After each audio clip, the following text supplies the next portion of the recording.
Damn, bunch of broken glass in front of my house.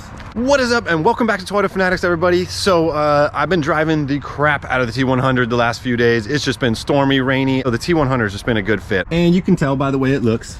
So last night I'm driving home. It is pouring down rain. It's like 11 o'clock at night, and the defrost cannot keep up with how wet and moist the windshield is in here. I do have this little red towel that ended up in the door here. Leaned over and I grabbed it, and I started doing this thing, you know, just to get a little bit of a hole, just so I could see through. And then I made it about 2 minutes down the road, and I had to redo it. And I started thinking this would not be a problem in the Sequoia at all. And I know there's nothing wrong with the HVAC system in here. There's many factors as to why it does not perform like a newer Sequoia does. But I started thinking, you know, that's kind of what you get with a 25-year-old vehicle.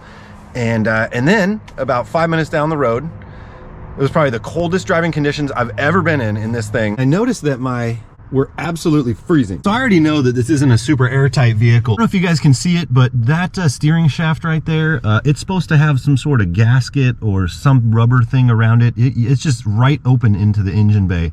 And air is just pouring into this area. And that's when it hit me. I should make my first 5 video. Everybody has 5 videos of everything, right?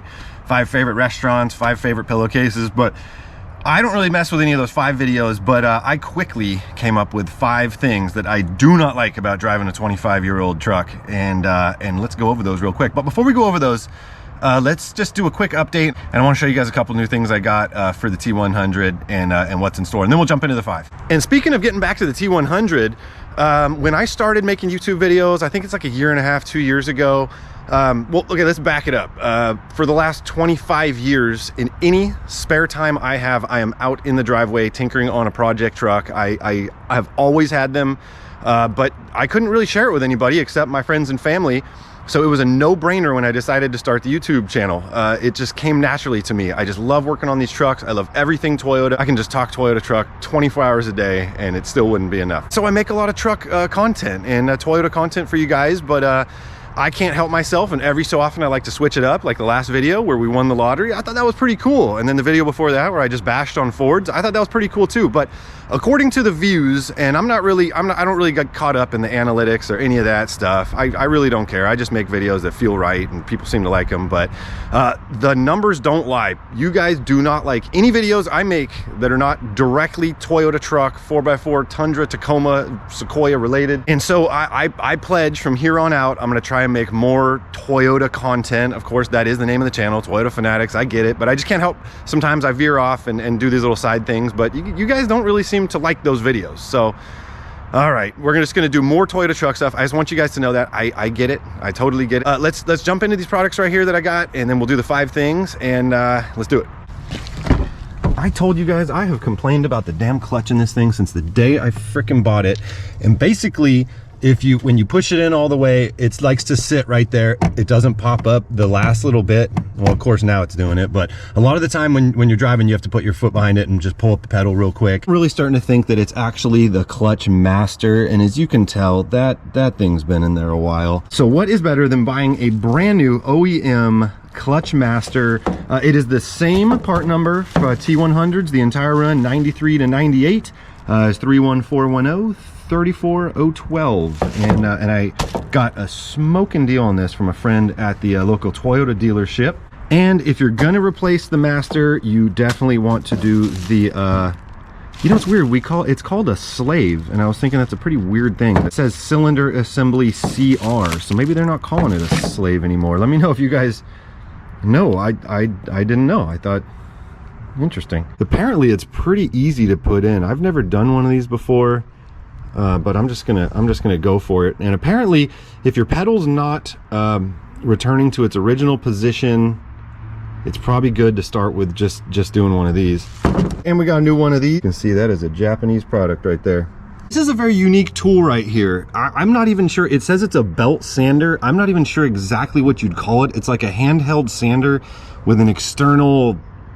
A lot of companies don't make this, unless I'm mistaken. Guys, leave a comment down below. But you'd think that DeWalt, Milwaukee, every single company would make one of these. They do not. This is a very hard product to find. They do not sell this in stores, at least not that I could find. This is definitely an online thing. I don't really mess with Ryobi. I'm not a tool snob at all, even though I stick with DeWalt, just saying. Nothing wrong with Ryobi, but if, you know, they were a car, they'd be like a Hyundai or a Kia or something, which again, there's no problem with that. I'm not saying there's anything bad. It's just that they're poorly made. I'm totally kidding. Ryobi's totally fine. But since this is my first Ryobi tool, I actually had to buy the battery pack for it. So if I ever want to add more tools to the fleet, then I can do that. But DeWalt does not make a sander like this, and this is exactly what I wanted. And you're probably asking yourselves, what do you want that for? We have got to address this. What happened? I will never understand what led to this. I mean, okay, so let's say that it was in an accident back in the day. Why would they put Bondo right there? And why would they do such a poor job? So basically, it's just, I'm thinking it got Bondoed at some point, and then there was a hairline little crack in the paint, and maybe like a drip of water got in there, and it just started eating it up. I don't really understand.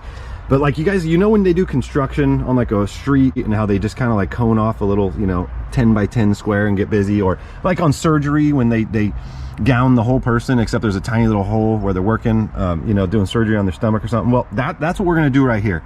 I'm gonna tape off basically a square around this. We are going to fix it, and I'm gonna fix it with that sander right there. I'm just literally going to go in like a dentist cleaning out a cavity or something. And I'm just gonna go in and I'm gonna grind all this out, and then we're gonna refill it up and then sand it and then primer it and paint it. And I don't need it to look amazing by any means. I just need to get rid of that. And so that sander is going to be the tool to get that going right there. The problem is this damn weather. As soon as we get some good weather, I can start jumping into this stuff. It's just this right here. It's no good.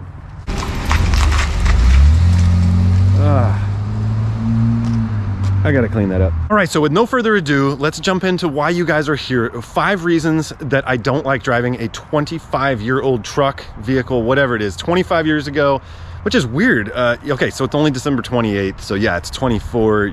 It'll be 25 years old in just a couple days. We're rounding up, okay? But 97 to me, at my age, does not seem like that long ago, but things were... Okay, so let's look at it this way. So 97 to right now, 2022, is 25 years. Well, let's go 25 years the opposite direction. So 97, 25 years before that, is 1972. You guys, the leap from 1972 to 97 is the same from 97 to now. That is major. I mean, 72 was a bad time for automotive, and 97 was pretty good, especially for Toyotas. Toyotas really had some stuff together, but they were definitely behind on some things. Anyways, let's jump into it. Number 1. And number 1 is lighting. Oh boy, lighting. And you know what? This was huge. Leaps and bounds over. I had a 1992. Uh-oh, you guys, we got condensation. We got condensation in the clear corner. That is not good. Those are my precious clear corners in this one. I'm gonna have to order up another pair. Damn it. Anyways, lighting. So my 92 Toyota, my first truck I ever had sealed beam halogens. And when these headlights came out, where you could actually change the bulb behind and put an H4, it was like major at the time, but it still wasn't enough. These headlights are terrible, and yes, I could put in some HIDs or some LEDs or something, but they look horrible, and unless the housing was made for it, they just scatter light everywhere. And I hate when I see an 80s 90s vehicle and they've put LEDs in it. It's just like, leave them alone. So anyways, that's why I've left it alone, but the headlights are absolutely terrible. You turn the brights on and the brights are like half as bright as the lows on the Sequoia. So the lighting is just, it's just no. And that noise right there, that was there. Your headlights are on. Could they get anything more annoying? Now, before people start leaving comments down there like, oh, this guy sounds whiny and I don't understand why he doesn't appreciate it. No, I'm just making a video of 5 things I don't like, okay? There's probably 5 million things I do like. We're just doing 5 I don't like. So that's what we're doing, okay? I love this truck. So not only do the headlights suck, but the gauge cluster lights, they're not very good either. And like, you know, in my Sequoia, lights all over the headliner and the center console and the doors, and there's even a whole HVAC for the back seat that's all lit up. This is it. I mean, you get a gauge cluster and some HVACs right there, and again, it's a very nostalgic, cool look. I like it, but man, it's just the lighting. So that's number 1, lighting. Right, number 2, it's the bed. I don't want to say bed size, it's the bed depth. I mean, I know I'm coming from a Crew Max Tundra, massively deep and huge bed, This thing is so shallow. I mean, if you put a couple mountain bikes, I've loaded up with some stuff, and when you start hitting some bumps, you think it's just gonna pop right out the back or something. I know, again, at the time, this was like the largest bed you could get in any Toyota, but the bed is just small, or it's just shallow, I guess is what it is. And it's kind of annoying. You can't do as much as you could, let's say, on a modern Tundra. Is this a modern Tundra? No, I get it. It's not. But just saying, it's one thing that kind of bugs me about it. All right, so number 3 thing I don't like about driving a 25-year-old truck is not having power door locks. I can easily overlook not having power windows. I've said before, 25-year-old power windows, they're either not working as good as they could, or they're on their way out. I kind of think manual is the way to go, but not having power door locks drives me nuts. I'm always having to either lean over or check from the outside, and I know you could put them in, but when I bought, that's a huge issue, guys, is when I bought this truck, both door handles didn't work, both locks didn't work, the doors were a mess on the inside, and I went and I bought all new clips, and I took the doors apart, and I spent days replacing all the clips and rods and lock cylinders and handles and anything I could to get these things back up. And it's very delicate inside that door, all the inner workings. I don't even think I'd want to swap over to a power door lock system. I think that's just how it is. Yes, you can get the SR5 and have that. So all you guys out there that have the SR5 T100s, I'm super happy for you.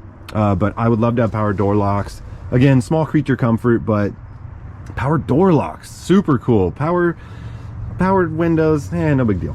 Power door locks, a must. All right, so that's number 3, and number 4 is going to be just how stuff is just kind of breaking, not all the time, but you know. So this seatbelt right here, when I got it, it worked totally fine, and now you can see right there,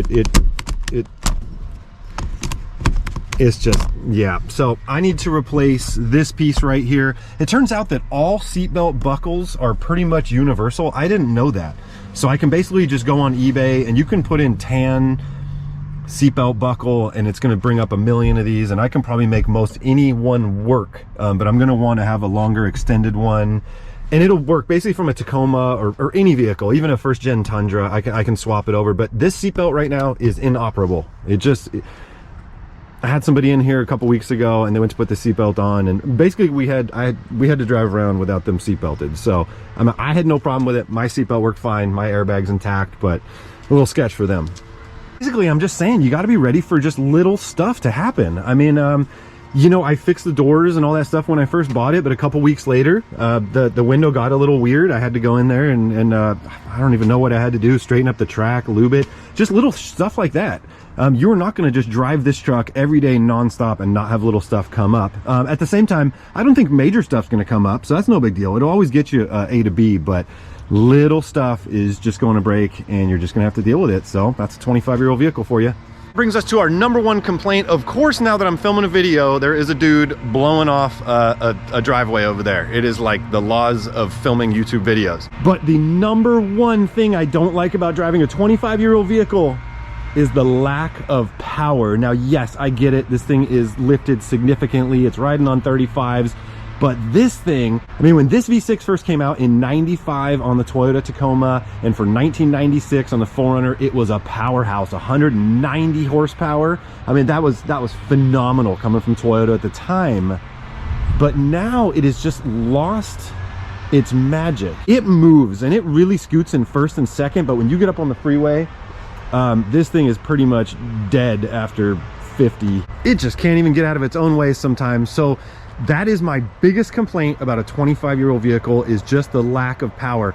Now, I'm sure if it was 97 and this is all the world knew, it'd be totally fine. But after years of driving 5.7 Tundras, Sequoias, pushing almost 400 horsepower, even the 4.7 Sequoia we got in the background over there, this 3.4 is just a dog.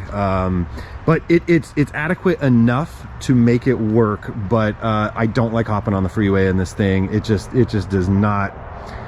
It just does not rip. So that's it, you guys. That is the 5 things. But let me tell you, got another look. I just noticed this one has water in it too, and this one. I'm just gonna go order a whole nother set. I've had to do that before. I had a Lexus that I had really crazy headlight housings a couple years ago, and I ended up having to get like 3 sets of housings to finally find 2 that didn't leak. but it was worth it. But god dang, this cheap eBay lighting's terrible. Anyways, so just before you guys start thinking again like it's all bad, let me tell you some things that I absolutely love. First off, I love when you're pulling into stuff, when you're pulling up to curbs like this, you can just bash into the curb, no big deal. No big deal at all. I love that I just paid the registration on it and it was basically peanuts. And I love that when you're throwing something in the bed, if you miss and you whack into the bedside, it's no big deal. So the benefits far outweigh the drawbacks, but that is 5 things I do not like about driving a 25-year-old vehicle. Anyways, so that's it. I guess next is going to be 5 things I love. Well, you know what? It would have to be 5,000 things I love about that thing. Every time I hop in it, just the aroma of old Toyota truck is just enticing. Anyways, you guys, if you are new to the channel, definitely consider subscribing. Everybody drop a big old thumbs up, and definitely more videos coming soon. I can't wait to jump in and grind down the side of this thing and fix that spot, and also get that damn clutch fixed. And I've also been thinking about ordering some super swampers for it. I don't know, I think that would look good. Some TSL SXs, Thornbird, something like that. Anyways, you guys, stay tuned for more great videos. I will see everybody later. Peace.